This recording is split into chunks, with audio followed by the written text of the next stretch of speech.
This is our session to introduce our Issues and Advocacy Committee, who actually brought all this together. And we want to answer some questions and just give you a better understanding of the work that we do. So who are we? We are a standing committee reporting to the board. The committee is composed of the vice president, me, and the issue specialist. I think there's 20 of them there. They are well-versed in the relevant league positions. I'm having trouble seeing with my, okay. And thoroughly educated and passionate about their issues. Should you be interested in joining the committee, please let me know.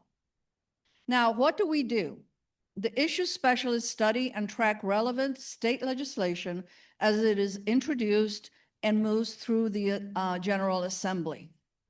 How do we do it?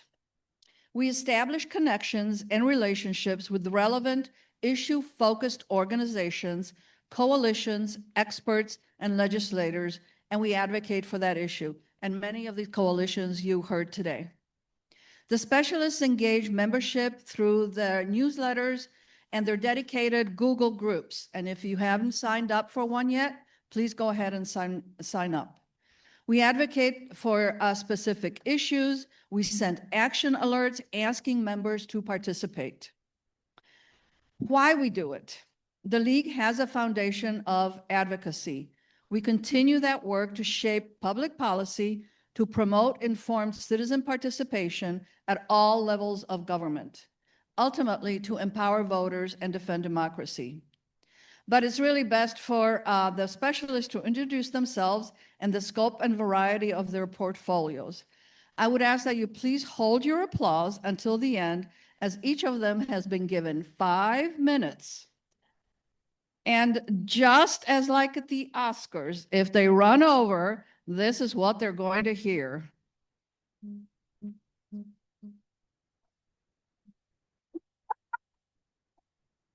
Da, da, da, da, da. Okay, I thought that was going to be a little louder. Sorry.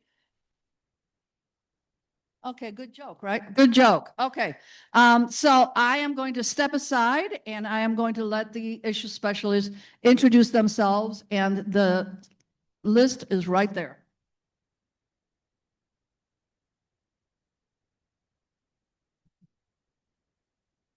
Hi, I'm Donna Limper. I'm the Issues and Advocacy Ethics Specialist. I focus on making our democracy work better, fairer, more transparent, and more accountable. What does that mean in practice? It means pushing for strong ethics laws that prevent bribery and conflicts of interest. Things like real financial disclosure, independent oversight, and clear rules around lobbying that address the revolving door between private industry and government. Here in Illinois, we have work to do. Illinois has a reputation for corruption that unfortunately is not undeserved. Our lobbying rules are weaker than those in many other states. And here's an illuminating fact. There are around 13 lobbyists for every single member of, and that's 177 members of the General Assembly.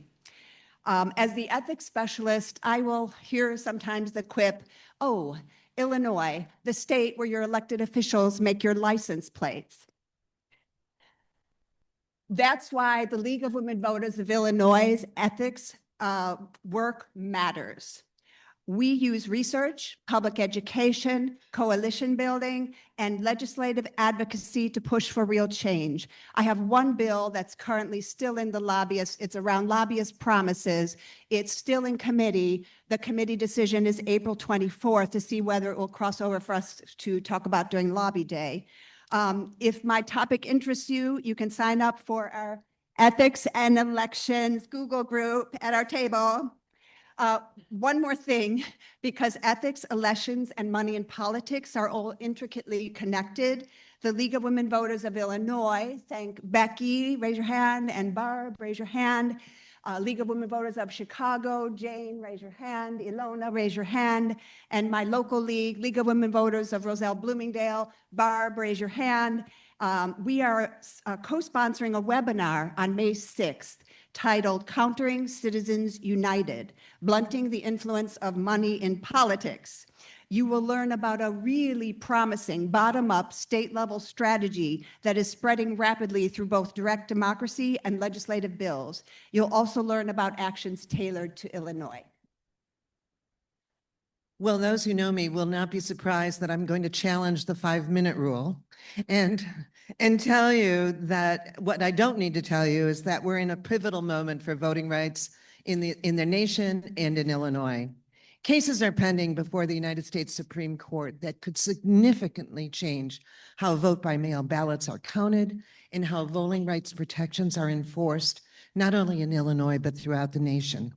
We have already seen federal protections weakened, including key enforcement provisions of the Voting Rights Act of 1965. The reality is simple. We as a state must do more to protect our own voters. So we are asking, the league is asking, Illinois legislators to not be reactive anymore, but we must be proactive. First, Illinois must pass a Voting Rights Act, which would allow us to identify discrimination early, protect fair representation, and ensure that every community has an equal voice at the ballot box. Preventing barriers before they occur is far better than trying to fix harm after voters have been disenfranchised. Passing an Illinois Voting Rights Act is not simply good policy, it is a democratic safeguard. A state VRA would give Illinois the tools to protect communities whose voting strength has historically been diluted and ensure that every voter has an equal opportunity to be heard. Second, we must strengthen vote-by-mail options. Thanks to Chris Mims, who brought forward a problem that we can easily advocate for, we know that vote by mail has become an essential part of Illinois elections. It serves seniors, working families, people with disabilities, caregivers, people balancing multiple jobs. Yet legal challenges currently before the Supreme Court raise real concerns that ballots mailed on time could be rejected if they arrive after Election Day, even though they've been postmarked before Election Day. Imagine telling voters who they've followed every rule that their voices are no longer heard. Is the hook coming? Illinois can act now by encouraging our legislators to fix the election code by allowing vote-by-mail ballots to be deposited at polling places. So our role is clear. We need to educate, we need to advocate, and can insist that Illinois be the ones to lead. We need all of you. Our strength is our 4,300 individual voices raised to the legislators that we elect to pass a state voting rights act and to strengthen vote by mail now, because protecting voters now protects democracy in the future. So I'm going to ask you all to stand and give your bottoms a rest. Because what we are all going to do and promise right now is to contact our legislators, and we are going to express our individual voices to make these changes happen. Thank you.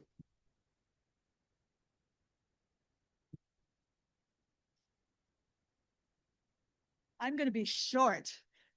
I'm going to be short, even though I cover 2 issue areas. First, oh. All right, how's that? Okay, good. Okay, I'm going to cover 2 areas in under 5 minutes. So here we go. I cover education issues. The League believes in providing a high-quality education equitably to all children in Illinois, with a focus on public education. We are opposed to school vouchers. And secondly, I cover revenue, which is critically important to be able to pay for that quality education. So these 2 areas are very intricately linked. And borrowing a little page from Letterman, I'm going to tell you what the top 8 joys of being an issue specialist are. Okay. First, you get to really understand League of Women Voters of Illinois positions. You spend a lot of time reading where we stand and impact on issues, and you really start to appreciate the wisdom of the generations of women who have gone before us. Second, based on these wonderful positions, we watch for legislation that advances or impedes those positions. Bill Track 50 is a tool that we have a subscription to. It's very helpful. We read the newspapers obsessively, and we get newsletters from our partners and governmental officials. Third, we learn about new and urgent needs like federal cuts to SNAP and Medicaid, like you heard about this morning. We fend off our despair through action and connections. And so look at my table, for example, for links and connections to valuable resources to fend off any despair that might be creeping in. Fourth, we have guardrails to burnout because we need board approval for the bills that we promote, which is really useful for me because I get excited about things and I'm told no. So that's good. Fifth, we get to lead local league members and all of you into battle. We get to issue action alerts and with board approval and Barbara's approval. And we have our Google groups. We have lobby day materials and actions. We write letters to the editor. We help you write letters to the editor. We speak locally, and we carry really effective signs at marches and rallies. 6, we meet amazing people through our connections with coalitions. I'm so privileged. I get to work with the Cost of Living Refund Coalition, the Responsible Budget Coalition, the Illinois Revenue Alliance, Funding Illinois' Future, We the Village, which does early childhood advocacy from the grassroots up, the Federal Education Response Group, which connects 80 education specialists in how to respond to the recent federal massive cuts and restrictions on DEI. And the Disparate Impact Coalition, where we're looking at how we can fend off changes at the federal level by enacting state level disparate impact protections. And also Illinois Families for Public Schools, which helped lead the fight against Invest in Kids school vouchers in Illinois, and is now leading the fight again against the federal voucher program. So number 7, we get to know legislators, public officials, and we get to watch the sausage being made. It's fascinating. And number 8, winning. Winning is so sweet. We have won civil rights protections for immigrants in schools through the Safe Schools for All Act. We have helped get school funding increases every year but one.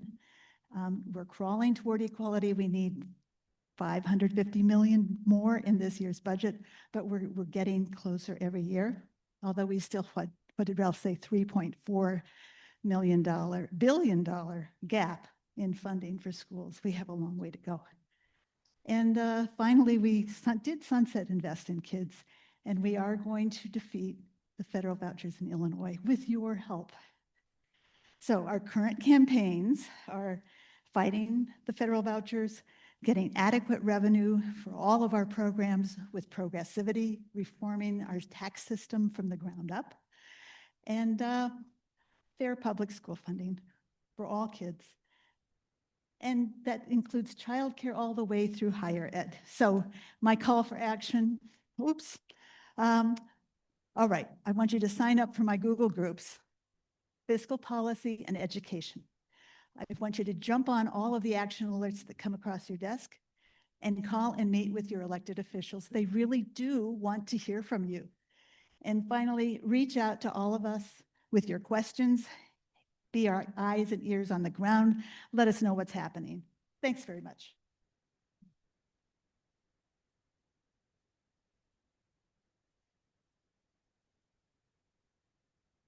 Hello, everybody. The persevering ones. All of us now want corporate money and dark money out of elections. But is it even possible? Well, let me tell you, it's possible in one state, and if it's possible in one state, maybe other states could do it too. In Connecticut, qualified candidates for the state Senate, for the state House, and all 6 officers, governor, lieutenant governor, and so on, can get a state grant, a grant, not a matching grant, for their campaigns. Candidates have to sign a contract, not a pledge, that they will not accept support from additional sources. The program is called Citizens Election Program and is not funded by taxes. It comes from abandoned property in the state. How can there be so much abandoned property in the state? I wondered.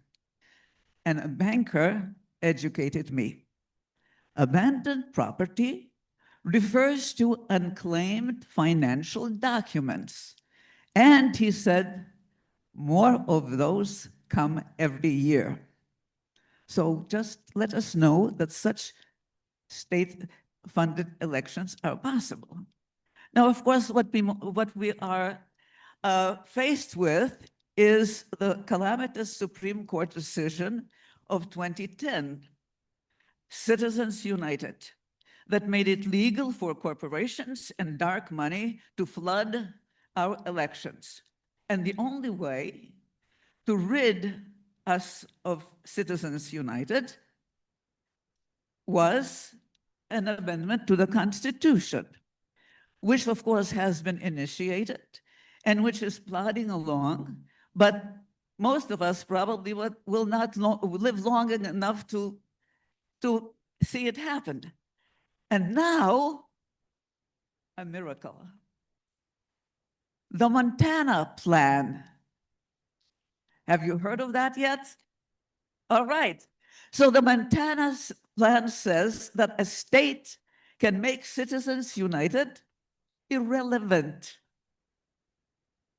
by passing a state law forbidding corporations that do business in the state to donate to election campaigns in the state. And this is not just talk. The Montana Secretary of State has given permission to gather signatures for placing the initiative on this November's ballot in Montana. So we must quickly educate ourselves about the Montana Plan. Find out all of it, and then find out how we can apply it in Illinois. And so the League is providing that information, and please note it in whatever you noted in that Wednesday, May 6th at 7 p.m., there is going to be a webinar called Countering Citizens United. Bring that word back to your local leagues, spread it. You can, the webinar is open to anybody, so tell other civic organizations, and let's get educated about the Montana Plan. And then in June, so the webinar is in May. In June, on our Lunch and Learn noon program, let's come together and discuss how we can make use of the new information which is coming down our way. And let's make this concentrate on doing something in Illinois for this 250th anniversary, in which we all have resolved to do all we can to make our democracy live again. Thank you.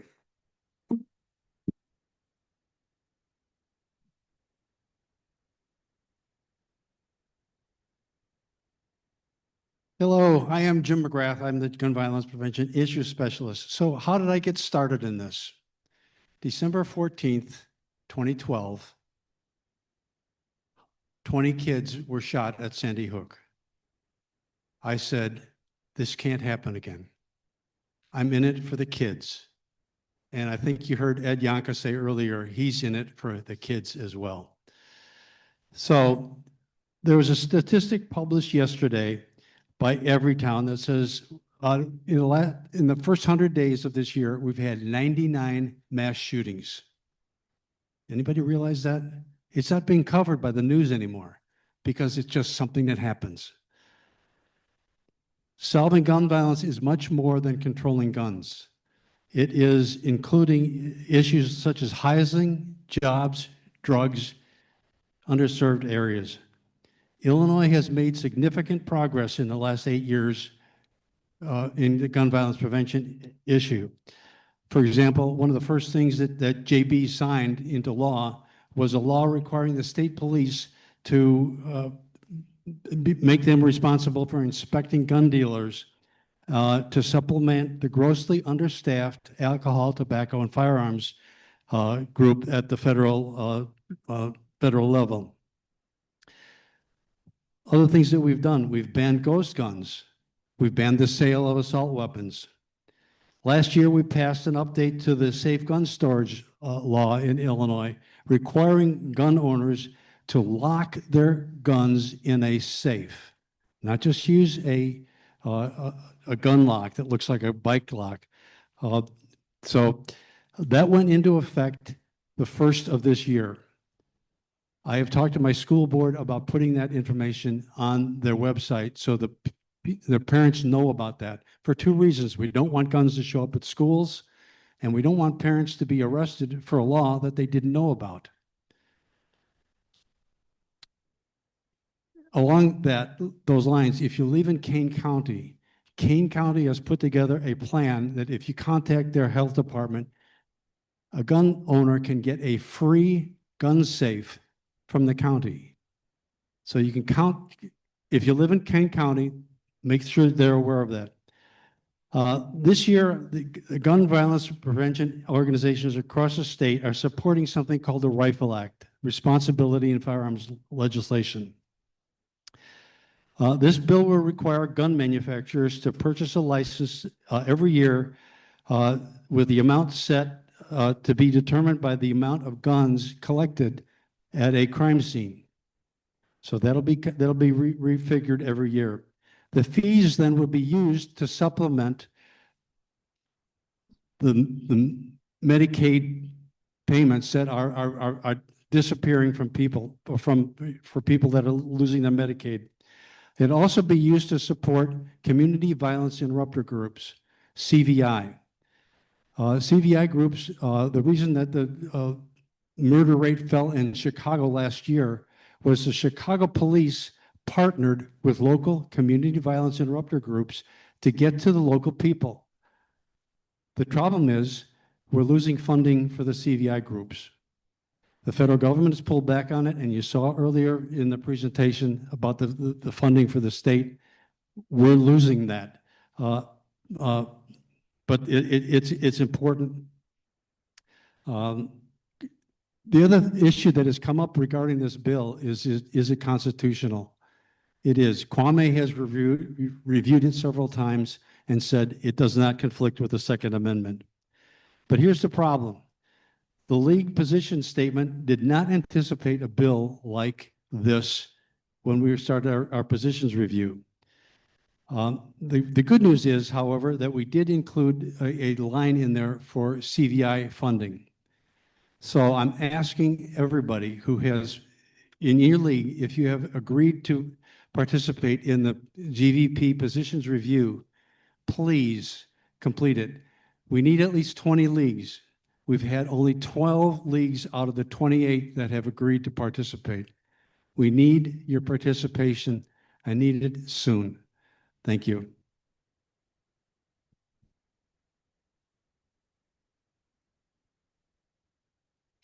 Hi, everybody. I'm Jane Ruby, and I wear a lot of different league hats, including president of the Chicago chapter of League of Women Voters, and most recently, I've joined the League of Women Voters of United States United Nations Observer Corps. Today, I'm wearing two hats, the one on my head, and which I think is very cute, and also issue specialist around issues relating to the ERA and women's rights. And for everyone who is tuning in, I'm sure many of you have seen a headline very recently declaring that for the first time in 70 years, the United States refused to sign off on the UN Commission on Status of Women annual principles. Did anyone see a headline like that? Share it on Facebook. All of a sudden get completely panicked as to, what is going on. I know I've lost track of how many people reached out to me being like, what does this mean? So to put it into context, and I was actually at the United Nations when that dropped, and it was, pretty startling to a lot of folks. In general, the United States does not sign on to human rights related treaties. At least over a dozen broadly we have not signed on to or ratified. Regarding the top 9 core international human rights conventions, the United States has only signed on to 3 of them, and that is since the founding of the United Nations. Ones that have not been ratified by the US, and I promise I have a point, include the Convention on the Rights of the Child, the Convention on the Elimination of All Forms of Discrimination Against Women, which is also commonly known as CEDAW, and the Convention on the Rights of Persons with Disabilities. So when people come to me and they're like, oh no, what does this mean? The US did not sign on to, gender equality and reaffirming commitment to that. I'm like, putting it into context, there is a lot that at the global stage, at the national stage, the US has not done right by human rights and equality. And that's really where organizations like the League have been at the forefront of fighting, not just to defend democracy, but what a more inclusive and just democracy looks like for all. And to be a women's organization in these spaces is incredibly important, not just to our ancestral history, but also, moving forward. In case you're wondering, a lot of the reasons around why the US does not sign on to human rights related treaties, opposition often stems from concerns over national sovereignty, the potential for international interference in US law, and political polarization in the Senate, because to ratify these treaties requires a 2/3 vote from the Senate. Which leads me to sort of my role in the Issues and Advocacy Committee. A lot of what I choose to focus on is education, not only education on the League's role in the United Nations, with which we have had special consultative status in the Economic and Social Council since the UN's founding. We were actually one of the organizations that championed the United States signing on to be a part of the United Nations, and it's a very groovy, cool history. So I'm available to do presentations that just sort of talk about that, and also be a resource for work coming out of the United Nations for civil society groups like the League of Women Voters. And I'll be doing a lot more of that work in my role as United Nations observer now. And that's where, sort of on one hand, sort of women's rights, the fight for gender equality, is really not just operating in a silo. We're really sort of seeing these attacks on gender equality, rollbacks of gender equality initiatives in a global capacity. And really, at the local and state levels, is a great opportunity for us to be doing the work to sort of reaffirm these commitments, reaffirming the work, and making more inclusive choices about what gender equality and human rights looks like. Which leads me to my other thing, just so you all know, since time is up, that the ERA, the Equal Rights Amendment, has met all ratification requirements as of 2020. And it is technically the 28th Amendment to our Constitution. The League of Women Voters nationally has a lot of great information on this, and I am also available to do presentations to convince more people at your leagues that this is also the case. So thank you.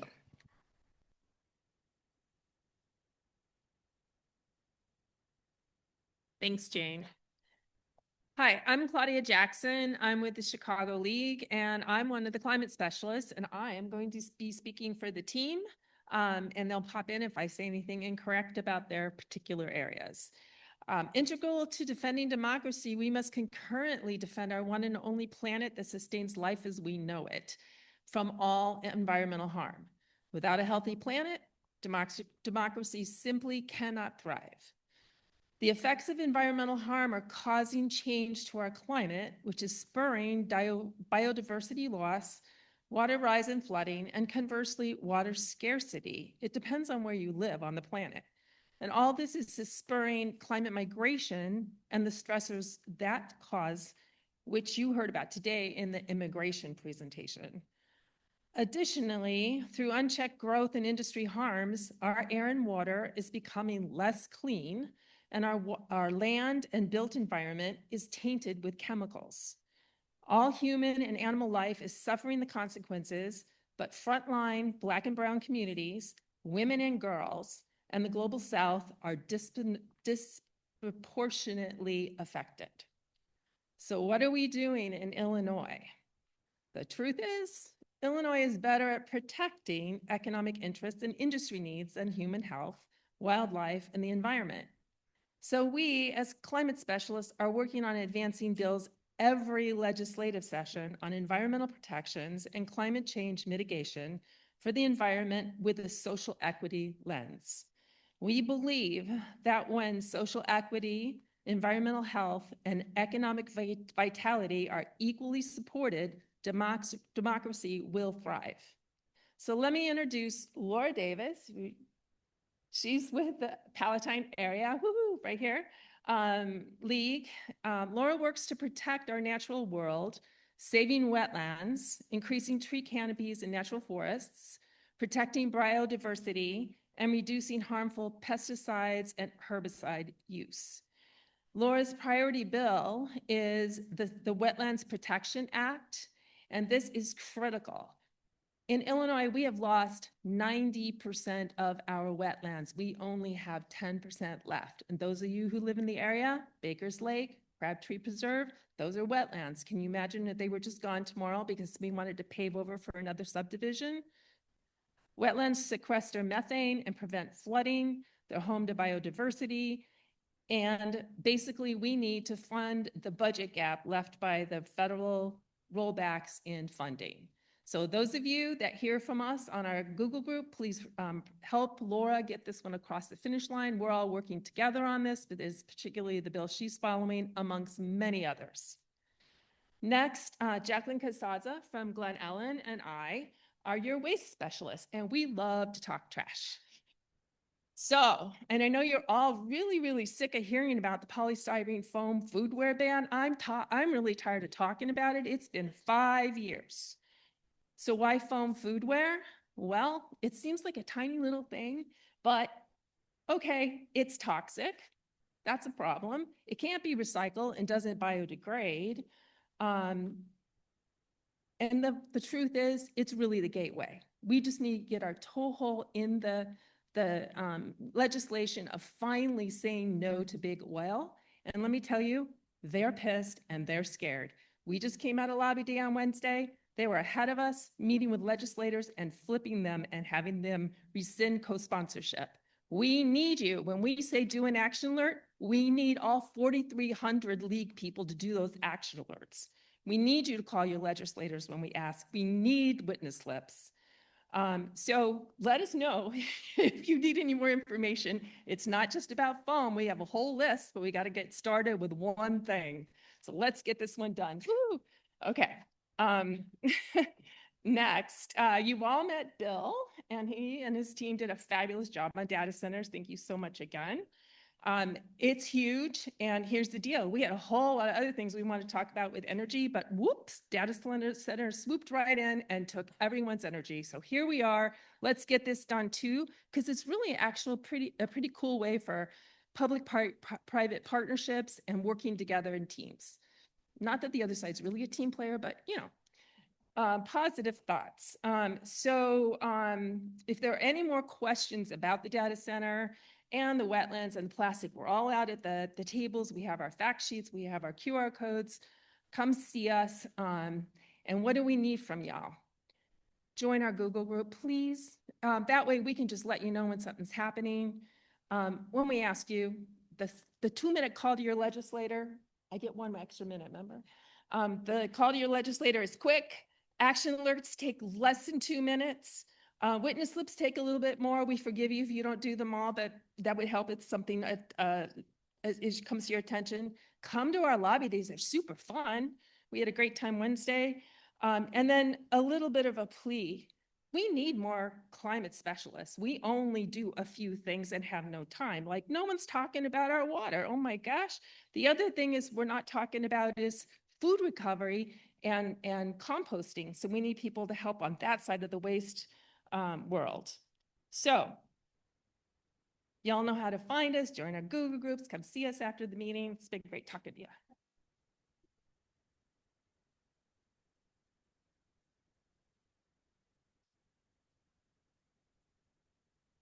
Okay, hang in there, guys. We're almost done.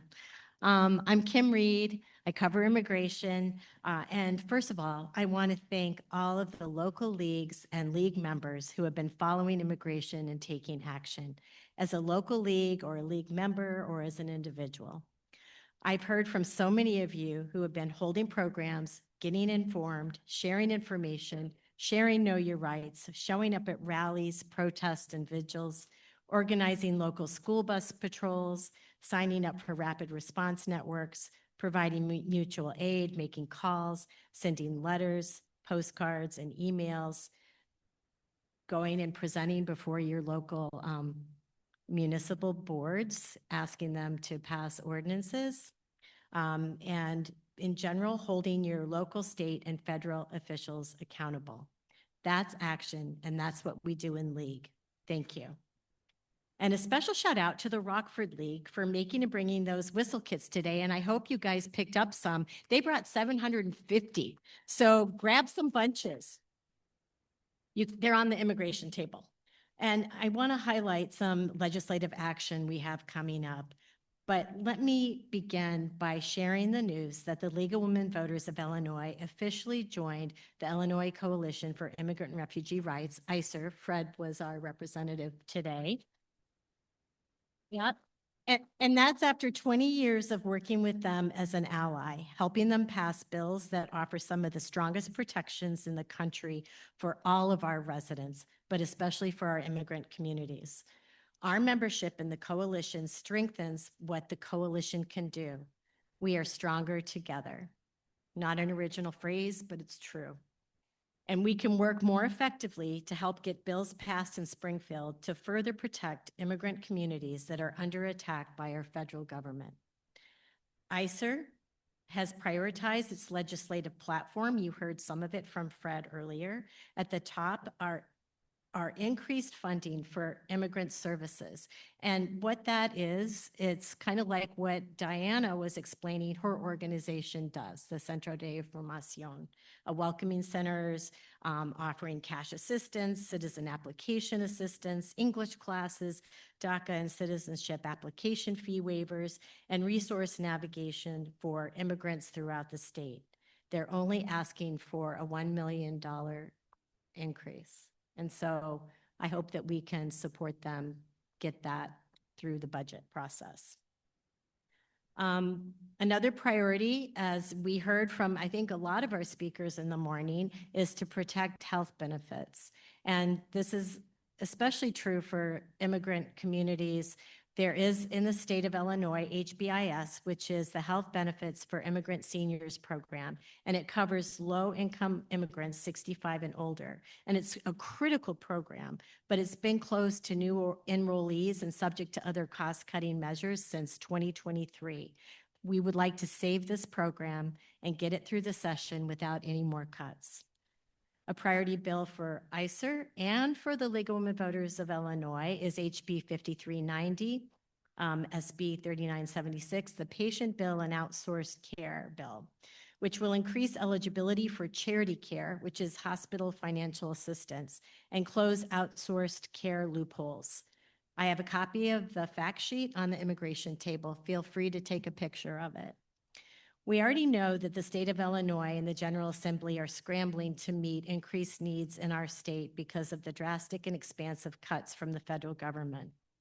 HR 1, or the big, beautiful bill, or ugly bill, as one of the presenters called it, provided billions of dollars to pay for ICE and federal immigration violence throughout our country.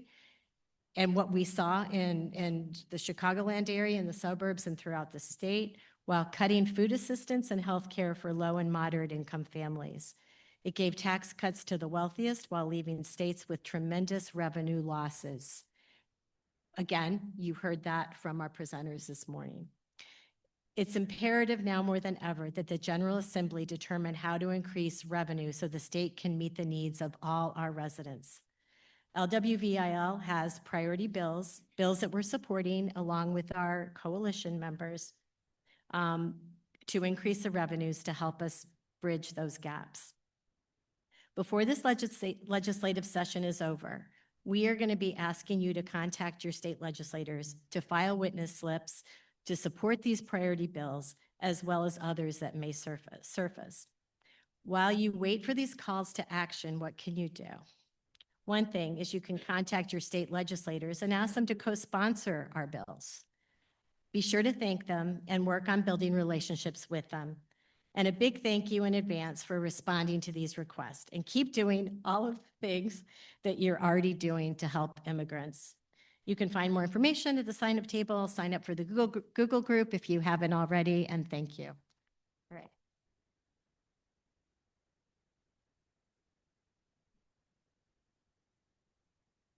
I'm Laura Davis, and I'm the issue specialist for criminal justice. I got involved in this when I was with the working group to update the League of Women Voters Illinois position, and just got the passion to stick with it. To Becky's comments earlier, when our meeting started, we get stuff done. And I get that, and I'm sure a lot of the other issue specialists have the same experience that I have, that the coalition partners we work with are so happy that the League of Women Voters is part of it. And I've been on a couple of calls where we got called out for the actions that we were able to generate. So to that point, the League of Women Voters was instrumental in getting the national landmark bill passed about 2 years ago on the Safety Act. And we are still working on it and continuing to defend it. And the past year, there were 2 other bills that the League of Women Voters Illinois supported. The FAIR Act, which is funded advocacy and independent representation, fulfilling the requirement of our Constitution under the 6th Amendment that anyone, if you can't afford a private attorney, you should be able to be represented by a public attorney. And Illinois was one of 5 states with no statewide body to fulfill that requirement. And now, since the league took action with that and we got that bill passed, we are no longer on that list of -5s. Last year, we also passed at the state level a juvenile justice bill that raised the age for detention for children from 10 years old to this year, 12 years old, and next year, 13 years old. And it only took 14 years to get that bill passed. So, but we're making headway.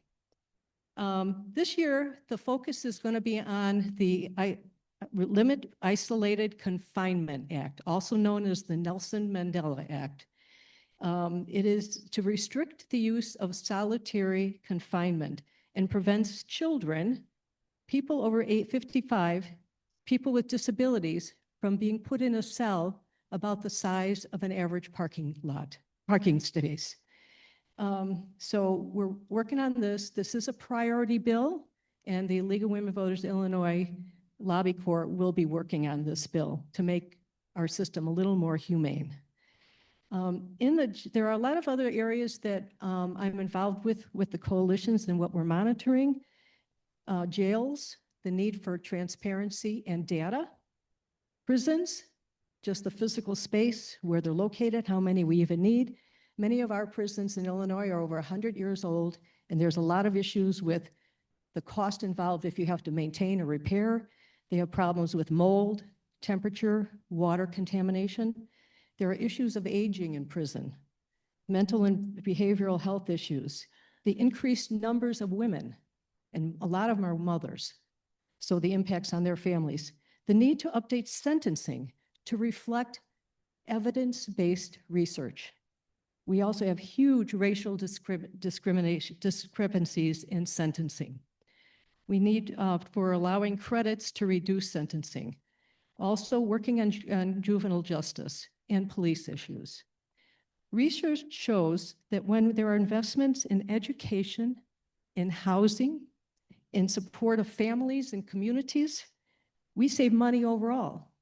And then we can take the money that we were spending on the prisons, we should be investing it in our communities. Thank you.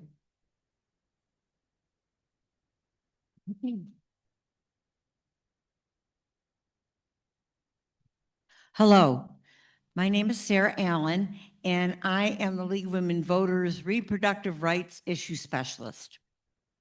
I am a retired certified nurse midwife who gave clinical reproductive care to women and teens for over 40 years.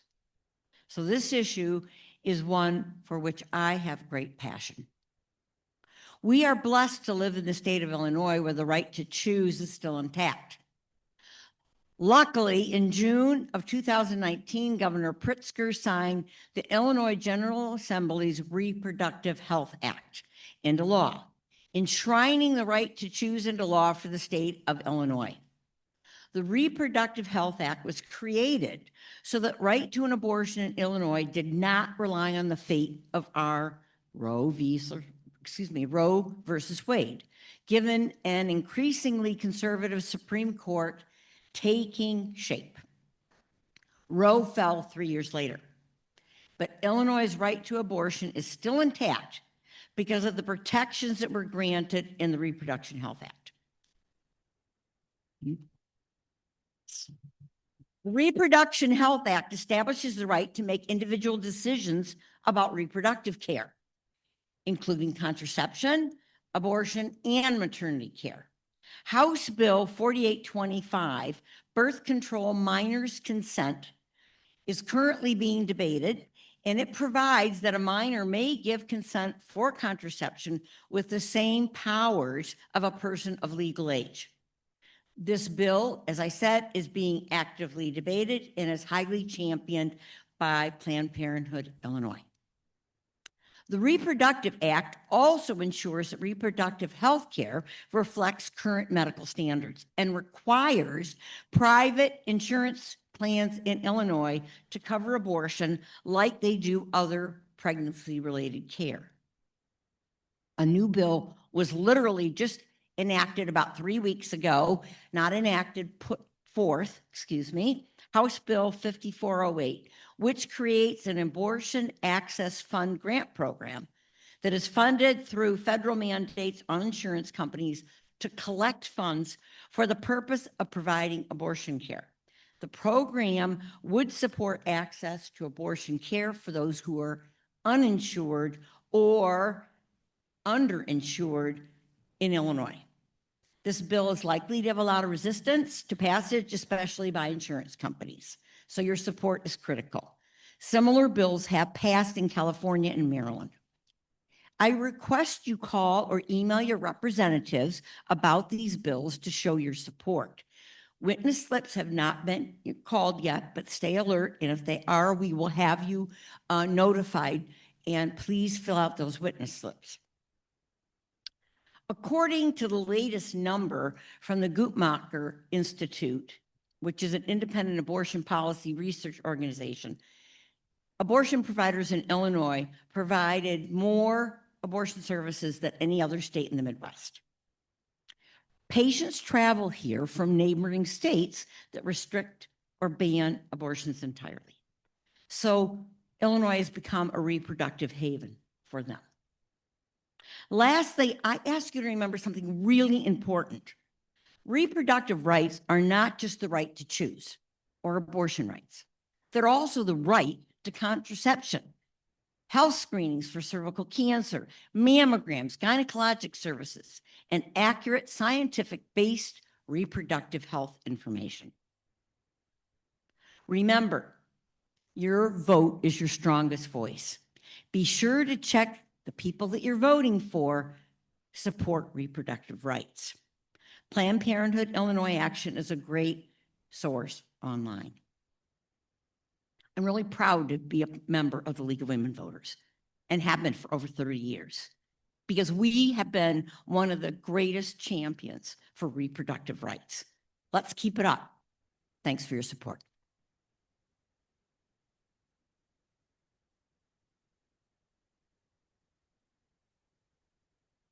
Good afternoon. I'm Kathy Cortez, and I'm joined by Kelly Kleiman today, who is been, a couple of months, joined the Issues and Advocacy Committee to help with advocating on behalf of fair and affordable housing in our state.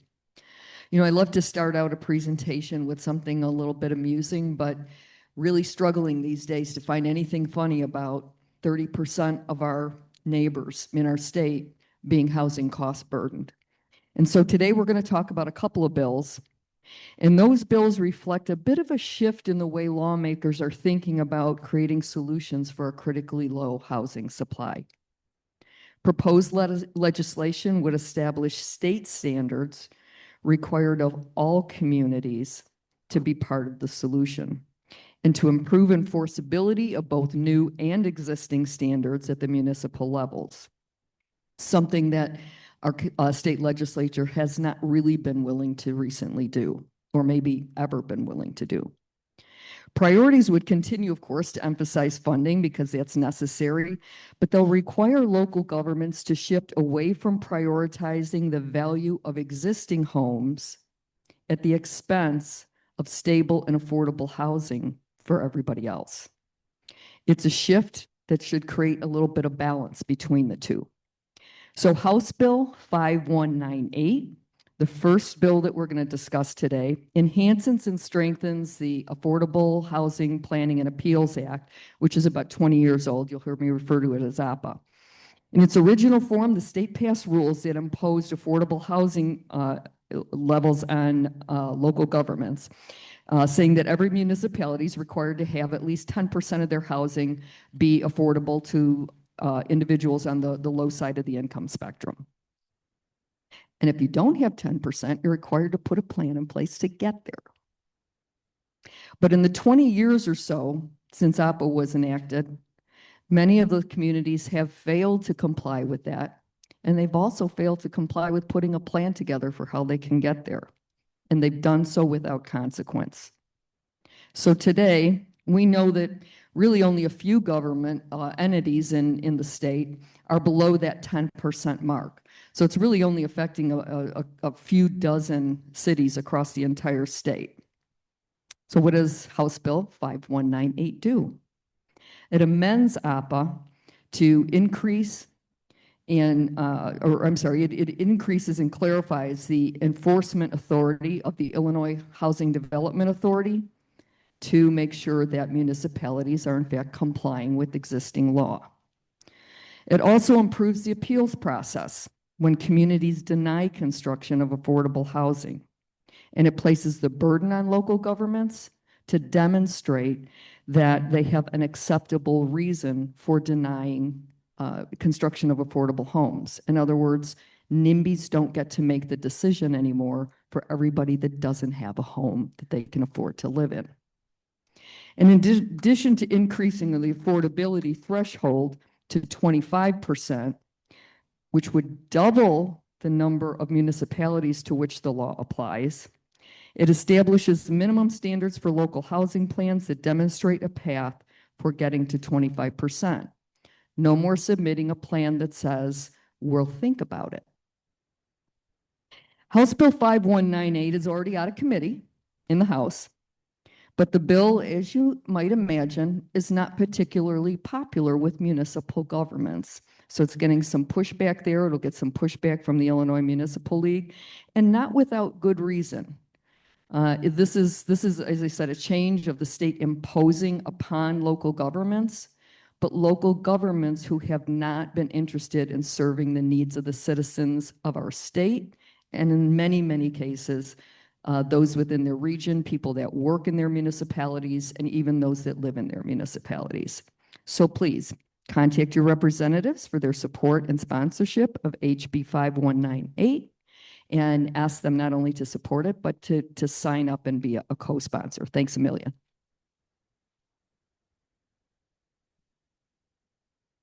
This is the housing year. In addition to the revisions to the Affordable Housing Act that Kathy just described, the governor has introduced a bill that would, fix the housing shortage in Illinois. He absolutely swung for the fences. It asks for almost anything that housing jocks like me have hoped for years. So it takes, once again, the responsibility for determining where housing can be built from local communities that have made clear that they think every lot should be a full acre and that single-family zoning is something that was handed down by God, and puts those decisions into statute. This bill, there's so much in it that although it's House Bill 5626, it's 6 different bills in the Senate. I have no idea why. But if you call your legislator, and I pray that you do, all you have to do is say, I support the governor's housing package. The key to the governor's housing package is permitting auxiliary dwelling units on any lot in the whole state. It is permitting larger units such as 2 flats and 3 flats and 4 flats on lots of varying sizes. And it specifies, no, you're not going to build an apartment building on a 5-acre lot, but you might be permitted to build a 4 flat on a 5-acre lot. And what this will mean, as is the case with the Affordable Housing Act, is that people who live in communities, who work in communities, will be able to afford to live in communities. The act also reduces parking requirements, because parking requirements are often a way that developers discover that they can't make any money, so they're not going to build housing. It also reduces the number of stairs. Whether the requirement that every housing unit have a second stair. The Great Chicago Fire has stayed with us all these years. I will say that that's the piece of the governor's package that is the least likely to get through because the fire departments hate it. But the entire package is devoted to the idea that our neighbors should not be sleeping in the parks. The entire package is devoted to the idea that people who make $70,000 a year, nurses, firefighters, police officers, should be able to afford to live someplace. For 30 years, and yes, I'm almost finished, for 30 years, almost every municipality has said no to almost every housing development. And as Kathy said, what that means is that people who already have housing get to decide whether other people get to have housing. That is not a sensible policy. So I implore you, the details of this statute, as well as of the affordable housing planning amendments, are in pieces of paper on our desk outside. Please join our Google group and please read this and please call your legislator so that we can all go home.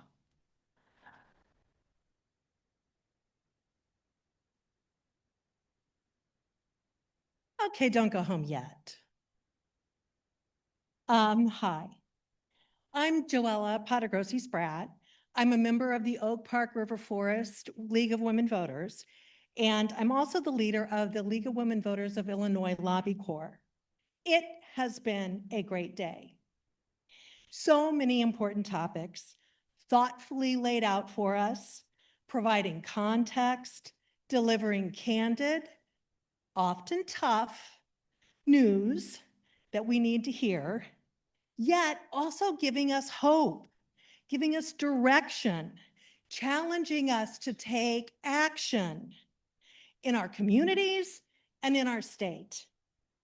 I'm really grateful to have these last couple of minutes to tell you about Lobby Corps because we are all about action. And it's a special place if you're really invested in helping to move bills forward, out of concept, out of context, and into law. Lobby Corps is relatively new.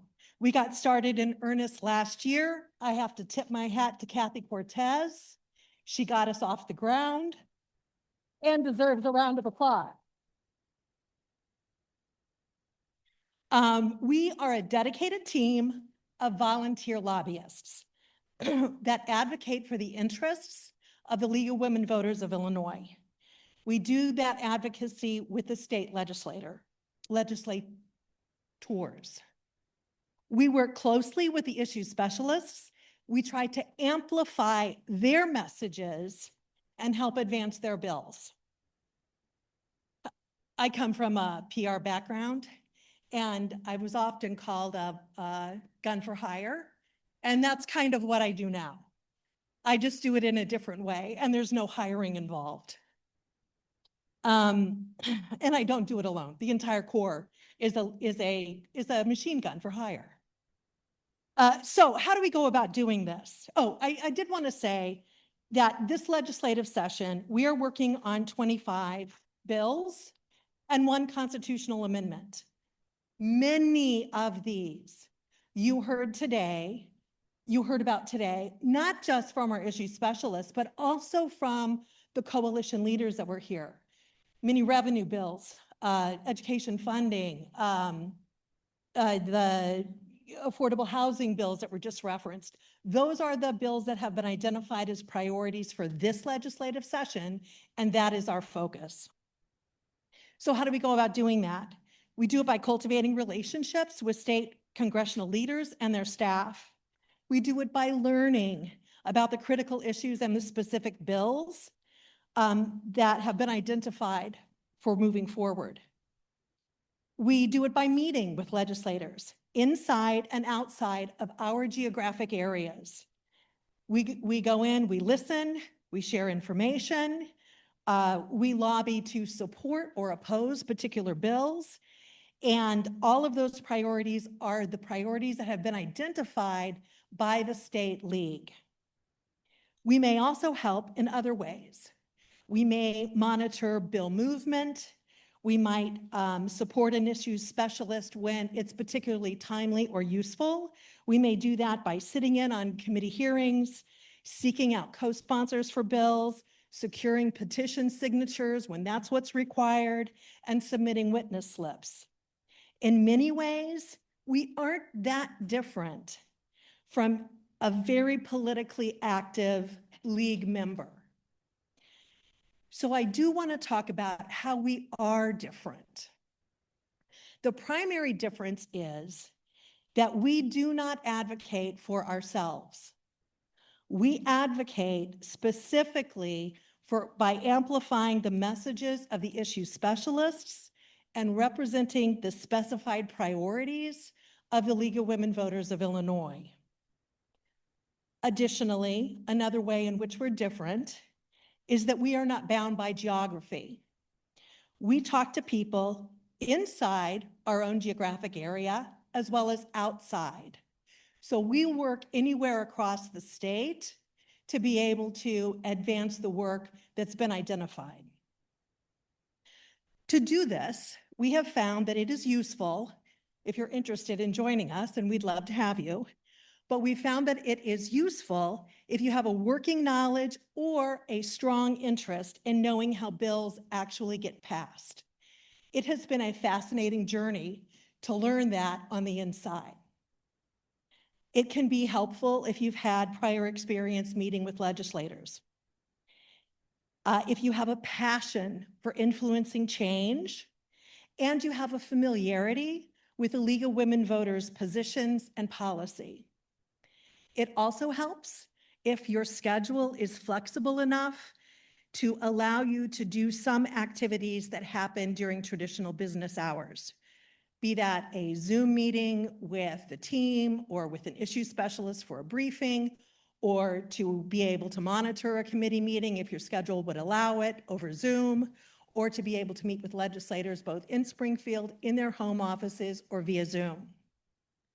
If this sounds like something you would like to work on, then I invite you to come talk to me. I'll still be around for a few minutes.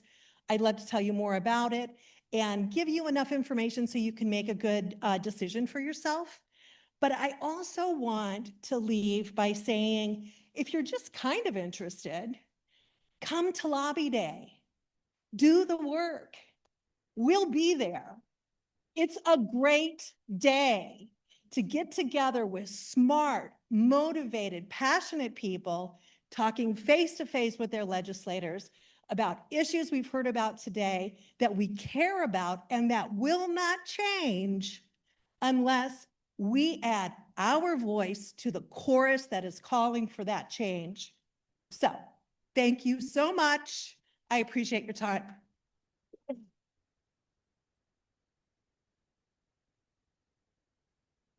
I'm going to go rogue here for just a minute.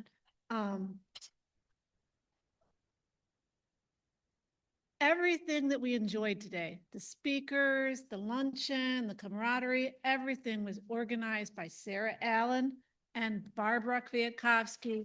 So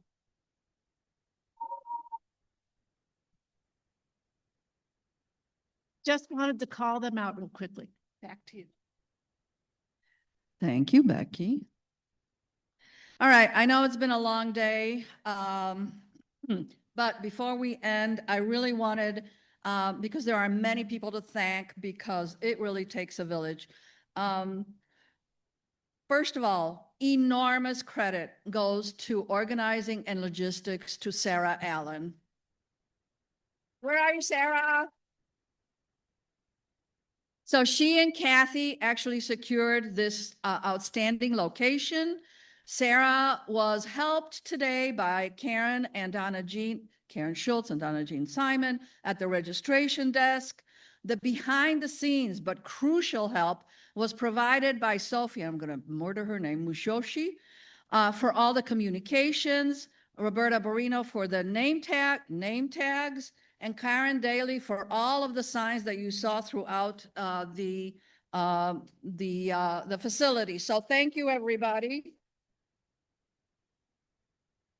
Now, of course, special thanks to Harper College, Orlando, and Amanda somewhere for their help in helping us run a smooth event. Most important, not most importantly, more congratulations and huge thanks to all of the issue specialists for organizing the topics, the speakers, and putting together this outstanding program. What a team.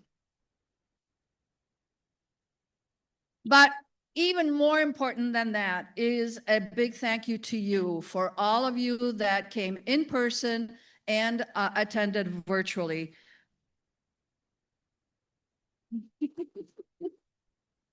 Now a little spiel here. As guardians of democracy, the League's work is crucial for driving civic engagement and impactful advocacy on voting rights, education, social policy, and most importantly, good government. As the title of this briefing states, Democracy in Action, from information to impact. Let us leave here not just informed, but armed with strategies to engage our communities and advocate for the change that we need. As the sage of our generation, Dolly Parton, said, "We can't just hope for a brighter day. We have to work for a brighter day." Thank you for your commitment, and let's continue the good work. Have a good night and safe travels.